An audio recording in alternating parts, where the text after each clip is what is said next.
काल के महंत सूरत दास जी हमारे साथ हैं, न्यूज 18 पर है। बहुत बहुत स्वागत है आपका महंत सूरत दास जी न्यूज 18 पर। जय श्री राम जय हनुमान जी। जय श्री राम जय हनुमान जी। आपका नाम ही सूरज दास है। सूरज की लालिमा में इस वक्त आप नजर भी आ रहे हैं और पूरी अयोध्या इस वक्त राममय है, हनुमानमय है।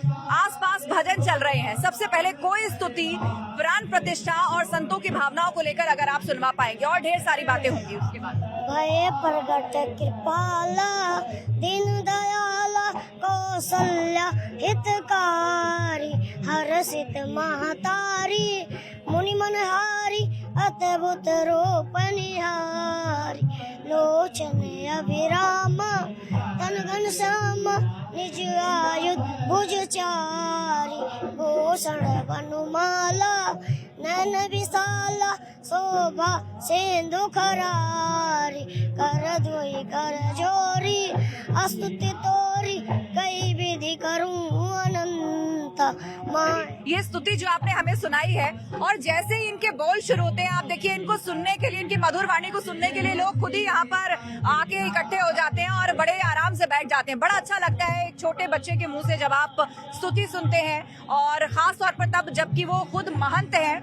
आप ये बताइए, आज पूरी अयोध्या राममय है, आपकी इतनी कम वर्ष की आयु में आप महंत हैं, ये प्रेरणा आपको कहाँ से मिली और आपके गुरु कौन है? अब तक क्या क्या सीखा है आपने? हमारे गुरु श्री श्री धनाचार्य जी महाराज थे, जहाँ पहले शिक्षा हम लेते थे। अब महाराज जी जिसके यहाँ हम उत्तराधिकारी हैं, वहाँ के श्री श्रीपद दास जी महाराज जी, चनाचरवा मिसरौली हनुमंत कुटी, वही से शिक्षा दीक्षा चल रही है हमारी, और प्रेरणा हमारे श्री श्रीपद दास जी महाराज की कृपा अनुसार हमको मिला है। अच्छा, अब तक क्या क्या सीख चुके हैं आप? हमने तो सुना है बहुत सारे वेद कंठस्थ होते हैं, बहुत सारे मंत्र कंठस्थ होते हैं, स्तोत्र, सूक्तियाँ, पाठ, क्या क्या आप सीख चुके हैं? अभी मैं कर्मकांड सीख रहा हूँ, अभी कंठस्थ नहीं है, लेकिन भगवान की कृपा रही तो हम भी वेद कंठस्थ करेंगे। श्री राम के लिए, हनुमान जी के लिए आप कोई ऐसा स्तोत्र सुनाना चाहेंगे हमारे दर्शकों को? उसका अर्थ आप बताना चाहेंगे? अतुलित बलधामम हैल शैलाभदेयम धनुजवन किसानम ज्ञानी राम गणम सकल गुणधानम वाराणाम देशम रघुपति प्रिय भक्तम बातु जातम नमामि। इसका मतलब हनुमान जी इतने बलशाली थे, फिर भी वो नम ही रहते थे। तो आप हनुमान जी के स्वरूप से बहुत ज्यादा जुड़े हैं। हमें पता चला है कि आप राजनीतिक राय भी रखते हैं, राजनीतिक विषयों पर भी बोलते हैं। अयोध्या जो ना सिर्फ श्री राम की जन्मस्थली है, बल्कि इसके साथ हो रही राजनीति से भी क्या आप परिचित हैं? सत्ता पक्ष क्या कह रहा है, विपक्ष क्या कह रहा है प्राण प्रतिष्ठा को लेकर? कुछ लोग कह रहे हैं ये शास्त्र संगत नहीं है, इस पर क्या राय है आप? नहीं, ये जो सोच रहे हैं अयोध्या प्राण प्रतिष्ठा के लिए टिप्पणी कर रहे हैं, ये गलत बात है। हनुमान जी की कृपा से यहाँ राम मंदिर अगर बन रहा है तो उनमें सहयोग करना चाहिए, टिप्पणी नहीं करना चाहिए। आइए आप दर्शन कीजिए, आपका उद्धार होगा। ये भी कहा जा रहा है कि शंकराचार्यों ने जो है वो ऐतराज जताया है, इसको भी विपक्षी दल जो है अलग अलग तरीके से आगे रख रहे हैं, जनता के बीच में ले जा रहे हैं। आप इस पर क्या बताना चाहेंगे? हम श्री शंकराचार्य जी को यही निवेदन करना चाहते हैं कि जहाँ भगवान पंडाल में थे, खुले में थे, कम से कम अब छत के नीचे आ रहे हैं, इस बात की खुशी होने के कारण आपको आना चाहिए। बहुत सारे विपक्षी दल और नेता ऐसे हैं जो श्री राम और रामचरितमानस को लेकर अलग अलग तरह के बयान देते हैं, उनको आप क्या कहना चाहेंगे? ये सब नास्तिक हैं जो राम जी के बारे में बयान गलत दे रहे हैं, और विपक्ष के लोग ऐसे ही होते हैं कि कुछ भी हो तो एक बार मतलब एजेंडा अपना खड़ा करना चाहते हैं। वो क्या एजेंडा है उनका? मतलब ये करना है कि कुछ भी अगर कहीं हो रहा है उत्तर प्रदेश में तो ऐसा कुछ किया जाए कि योगी जी को, मोदी जी को बदनाम किया जाए जी।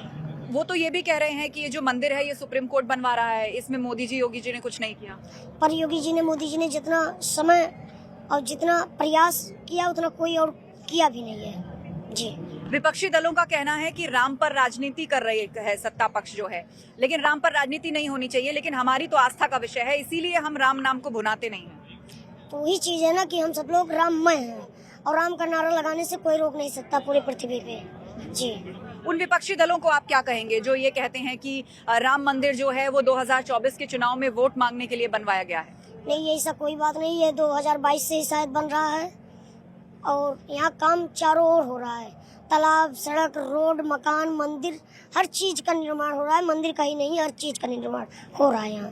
एक सवाल ये भी उठाया था विपक्षी दलों ने कि अधूरे मंदिर में प्राण प्रतिष्ठा हो रही है। आप चूंकि महंत में, आप उसके बारे में क्या समझाना चाहेंगे?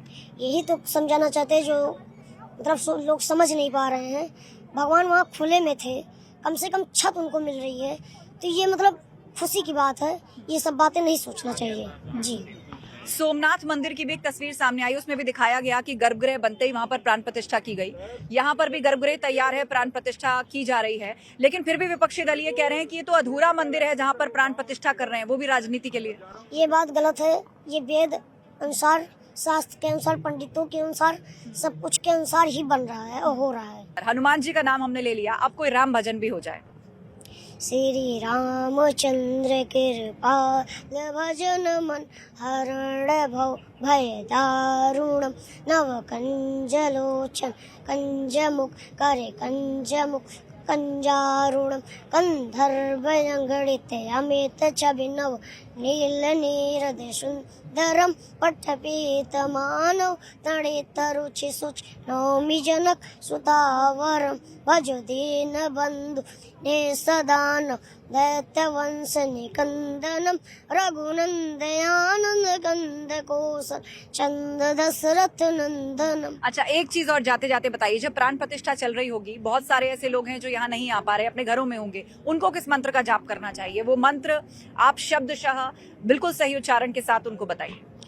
ये मंत्र उनको उच्चारण करना चाहिए कि राम से बड़ा राम का नाम है।